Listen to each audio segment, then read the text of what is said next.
দর্শক চলুন ফিরে যায় আমাদের আজকের অতিথি অভিনেতা আব্দুল্লাহ সেন্টুর কাছে। ভাইয়া, ব্যস্ত সময় কেমন যাচ্ছে, কতটুকু উপভোগ করছেন? আমরা তো কাজের মধ্যে থাকলে নিজেকে সবসময় উপভোগের মধ্যে সবকিছু মনে নিয়ে হয় সেটা, হ্যাঁ হ্যাঁ। ভালো থাকি আর কি। পরিবারের মানুষজন কেমন আছেন? আলহামদুলিল্লাহ মোটামুটি সবকিছু মিলিয়ে ভালো আছেন। আর মা তো দিন যাচ্ছে, একটু বয়স হচ্ছে, হ্যাঁ। আর বয়সের ভারটা তো মানুষকে একটা মা কি বলছেন আপনার এই সময়টা দেখে? খুবই ভালো, মা খুবই ভালো এবং মা খুবই মানে খুবই খুশি হয় এখন। মানে একটা সময় তো আসলে অনেক কথা শুনতে হয়েছে, মিডিয়াতে কাজ করতে আসবে সেন্টু, কতটুকু কি সফল হতে পারবে কি পারবে না। এই যে সফল একটা সময়ের ভেতর দিয়ে যাচ্ছেন বা সফলতার ভেতর দিয়ে হাঁটছেন, রাস্তাটা দিয়ে হাঁটছেন, এখন আশেপাশের মানুষের রিয়াকশনটা কেমন? না, এখন তো অবশ্যই ভালো এবং সবাই সবকিছুর পর দেখতে পাচ্ছে। যেমন আমি গত কিছুদিন আগে বাড়ি থেকে আসলাম নির্বাচনের আগে আর কি। তো সবাই আমার কাজ দেখছে এবং যে আমার ছোট ভাতিজা ভাই বাইস্তা বা ছোট ভাগ্নি ভাগ্নি সবাই মিলে দেখে দেখে করছে তোমার তো এই কাজটা দেখছে এই কাজটা দেখছে বিশেষ করে কয়জন দেখতেছে ওরা সবাই। তো ওইটা দেখে যে তৃষাপু তো আমাকে ছুরি দিয়ে ইচ্ছে মতো মারে, তো ওইটা থেকে তোমাকে এইভাবে পারাইছে। মানে এতটা বিশ্বাসযোগ্য অভিনয় যে মানুষ হচ্ছে সেটা বিশ্বাস করছে আসলে। এখন আপনাকে ওটিটির কাজগুলোতে একটু বেশি কাজ করা হয় এখন এর মধ্যে? হ্যাঁ, ওটিটি সবকিছু মিলে করছি আর কি। আমি সব জায়গায় কাজ করতে চাই এবং সব প্ল্যাটফর্মেই? এবং ইউটিউব থেকে শুরু করে সব জায়গায় আমার কথা হলো আমি শিল্পী, আমি সব জায়গায় কাজ করব, আমার কোনো বাধা নেই। কিন্তু কন্টেন্টের ব্যাপারটা তো একটু মনে হয় থাকে, যেমন ওটিটির কন্টেন্ট একরকম, টেলিভিশন নাটকের কন্টেন্ট একরকম, আবার ইউটিউবের কন্টেন্ট কিন্তু ডিফারেন্ট। চলচ্চিত্রের কথাটা তো আমি বাদই দিলাম। তো এই কন্টেন্টগুলো তো নিশ্চয়ই দেখেন, সেখানে চরিত্রের ভ্যারিয়েশন থাকে অনেক। তো আপনার আসলে সিলেকশন ক্রাইটেরিয়া কেমন থাকে যখন কোনো কাজে মানে কাজ করবার জন্য সম্মতি দেন আপনি? আমি প্রথমে চিন্তা করি যে গল্পটা দেখি, গল্প দেখার পরে যে আমার যে চরিত্রটা সেটা আসলে গল্পটাকে কতটুকু নিয়ে যাচ্ছে আর কি, মানে সে গল্পের জন্য কতটুকু প্রয়োজনীয় এবং সে কি আদৌ গল্পের জন্য একটা কিছু বহন করে যে গল্পটার কোনো মানে ক্ষমতা ধারণ করে কিনা। মানে গল্পের যে প্লটটা, সেই প্লটটা আসলে ওই চরিত্রের উপর কতটুকু প্রভাবিত করে, এই বিষয়টা দেখেন।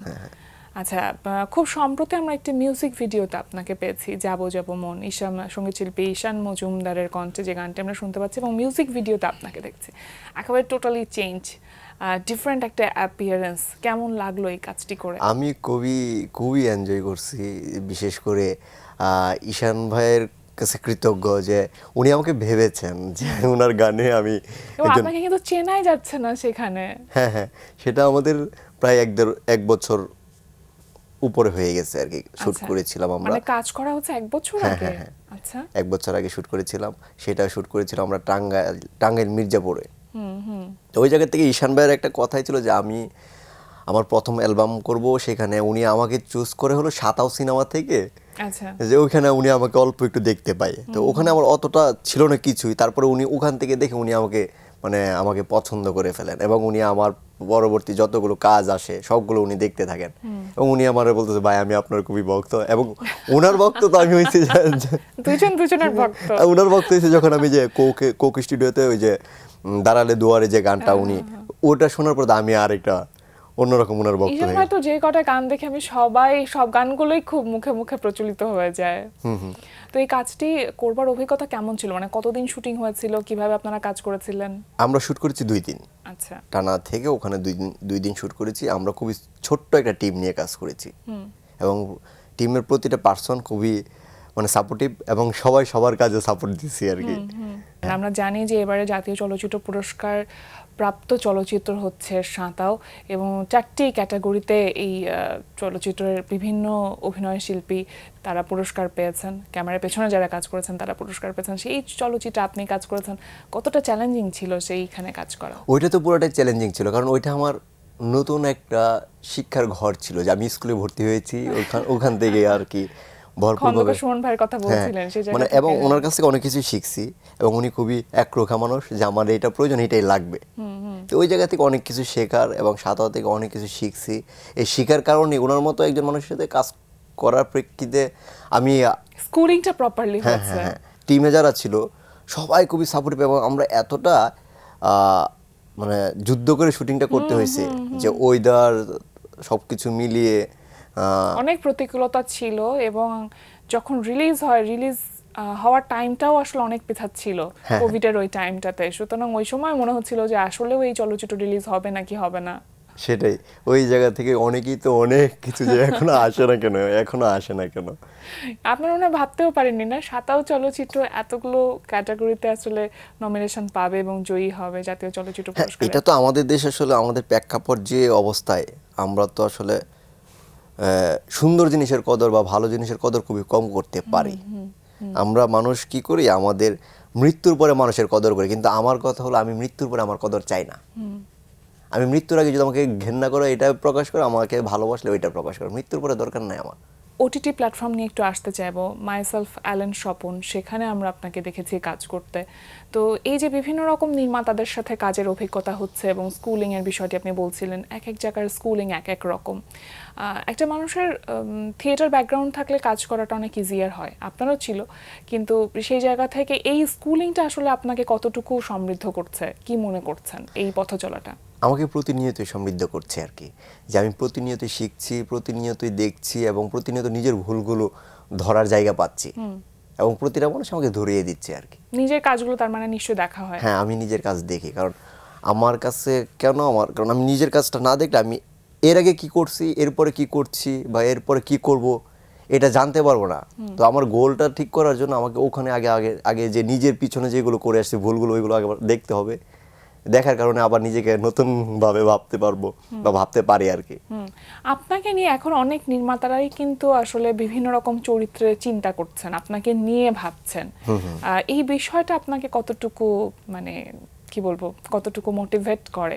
মানে আনন্দ দেয় এবং খুবই সাহস দেয় যে আমাকে নিয়ে ভাবনা, আমাকে নিয়ে চিন্তা করা, এটা আসলে একজন অভিনেতার জন্য খুবই পজিটিভ দিক এবং কনফিডেন্সটাও অনেক বুস্ট আপ করে। সেই জায়গা থেকে আমি আবার একটু গাড় তেরা, তো একটু একরোখা মানুষ, হ্যাঁ আচ্ছা। প্রচন্ড গাড় রোগ। আমার কাছে যদি সবকিছু ঠিকঠাক না হয় আমি করব না, বা আমি একটু তাতে অনেক কাজ ছুটে যাবার সম্ভাবনাটা থাকে না? হ্যাঁ ছুটে গেলেও আমি ওইটা নিয়ে আফসোস করি না। যে আমার কথা হলো সবকিছু যেহেতু মিলতেছে না, সবকিছু হচ্ছে না, এই জায়গা থেকে যেটা আসলে আমার ভেতরটাই দৌড়াচ্ছে না সেই কাজটা করার জন্য, মন থেকে সায় দিচ্ছে না, ওই জায়গা থেকে আর কি হয় ওই রকম। এখন যখন একটু পেছনের দিকে ঘুরে তাকান, পেছনের বা পুরাতন যে সেন্টুকে দেখতে পান, তার সাথে নিজেকে যখন কম্পেয়ার করেন, এখন এই বর্তমান সময় সেন্টুকে যখন কম্পেয়ার করেন, কি কি আসলে পার্থক্য রয়েছে? পিছনের দিকে অনেক কিছু করতে পারতাম, সামনের দিকে এখন অনেক কিছু করতে পারি না। এই বর্তমান চিন্তা করে পিছনের চিন্তা তো আর মেলানো যায় না, কারণ এখনকার যে মানুষের যে সাথে যে একটা রিলেশন, সেটা হলো একটা ডাইমেনশনটা চেঞ্জ হয়েছে অনেক। সেই জায়গা থেকে পরিপূর্ণভাবে পরিবর্তন আচ্ছা, এবং পিছনের দিকে তাকানো তারকা খ্যাতির যে একটা স্বাদ, সেটা পাচ্ছেন নিশ্চয়ই? সেটা তো অবশ্যই পাচ্ছি, সেটার সাথে অনেক কিছুই পাওয়া হচ্ছে। কি কি সেটা? ভালো লাগা, ভালো বাসা, সবকিছু, মানে খারাপ লাগা, সবকিছুই। কোথাও গেলে এখন দর্শকরা চিনতে পারেন সেন্টুকে? হ্যাঁ, চিনতে পারেন, অবশ্যই চিনতে পারেন, এবং আমাকে একটু কনফিউজ হয়ে যায় সবাই, কারণ আমার স্কিন এবং বাস্তবতা সবাই মিলাইতে পারে না। এটা আমার জন্য খুবই ভালো লাগে এবং আমি মানে সাধারণ মানুষ হিসেবে চলাফেরা করা যায়। তারপরে করা যায়, সেটা মাস্ক পরে করি, কারণ নর্মাল করলেও যেটা আমি চাই, যে জিনিসটা আমার জানা দরকার, মাস্ক ছাড়া ঘুরলে ওইটা পারি না আর কি। একজন শিল্পীর স্যাটিসফ্যাকশন খুব অমূল্য একটা জিনিস, যেটা সহজে আসে না। হয়তো 80% আসে, হয়তো 60% আসে। কোন চরিত্রের জন্য সর্বোচ্চ স্যাটিসফ্যাকশন এসেছে? মানে সর্বোচ্চ বলতে পারবো না, তবে আমি বাঙ্কার বয়ের মতো অন্য কোনো চরিত্র নিয়ে ভাবতে পারি নাই। আমি বাঙ্কার বয়, যেটা আমার প্রথম কাজ, যেটা দিয়ে আমি আসলে নিজেকে অনেক অনেক অন্যরকমভাবে ভাবতে পেরেছিলাম। তো অন্য কাজে অতটা ভাবতে পারি না, সময় ছিল খুবই কম, স্বল্প সময়ে নিজেকে চরিত্রের মধ্যে চরিত্রের মানুষ হিসেবে তৈরি করা, সবকিছু মিলিয়ে একটা তো চ্যালেঞ্জ ছিল। তো আমি বলবো ভাঙ্কার বয়ের উপর এখনো যেতে পারি, এখনো যেতে পারে। এমনি নির্দেশনা দিতে মন চায়, বা যদি ডিরেকশন তো একটা বড় বিষয়, মঞ্চে যেহেতু নির্দেশনায় কখনো কখনো কাজ করা হয়েছে, কিন্তু একদম মেইন স্ট্রিমে নাটকে বা চলচ্চিত্রে ডিরেকশন দিতে মন চায়? সেটা আসলে আধো ইচ্ছে আছে, দেখা যাক কখনো হয়তো বা সময় সুযোগ মিললে এবং আমি যেটা বানাইতে চাই, আমি যে গল্পটা বলতে চাই।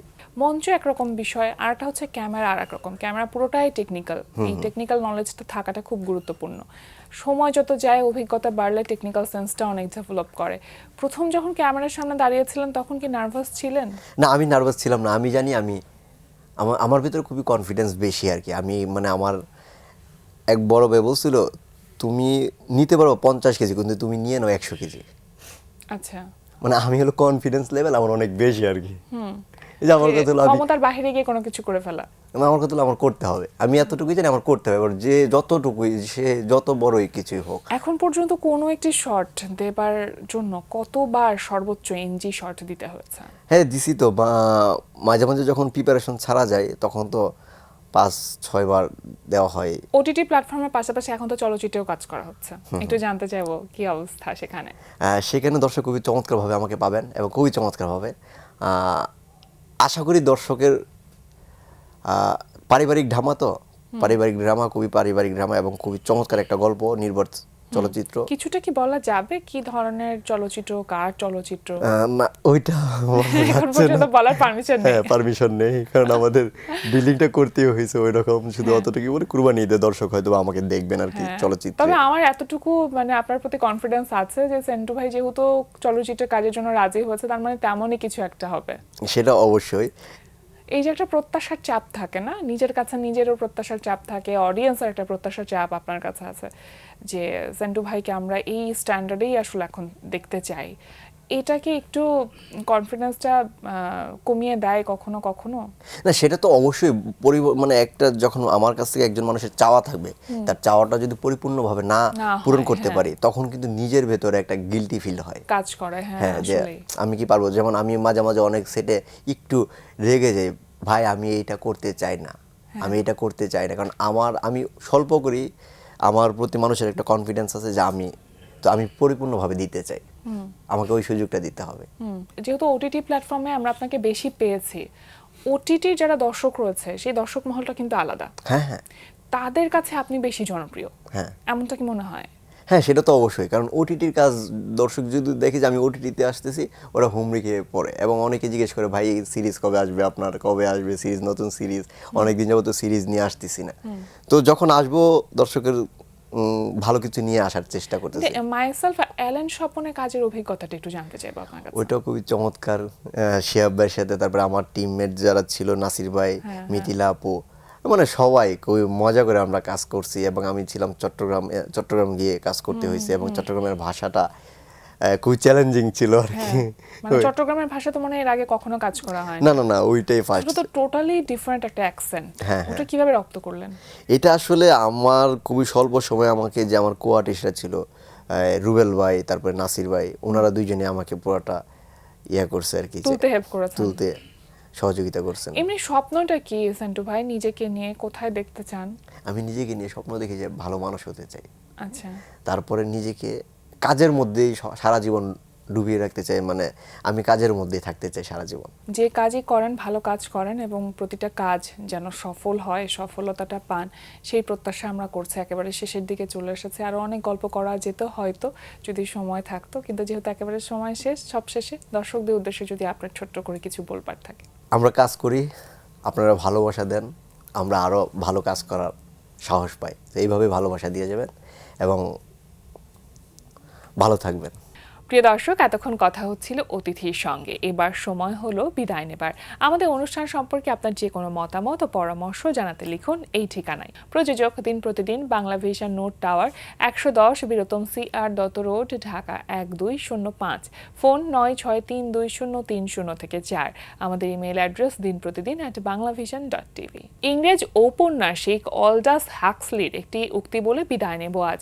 তিনি বলেছেন, জীবনে যা ঘটে তাই অভিজ্ঞতা নয়, সেটা দিয়ে মানুষ যা করে তাই অভিজ্ঞতা। প্রিয় দর্শক, সবাই ভালো থাকুন, সুস্থ ও সুন্দর থাকুন। আজ সারাটা দিন সবার জন্য শুভ ও কল্যাণময় হোক।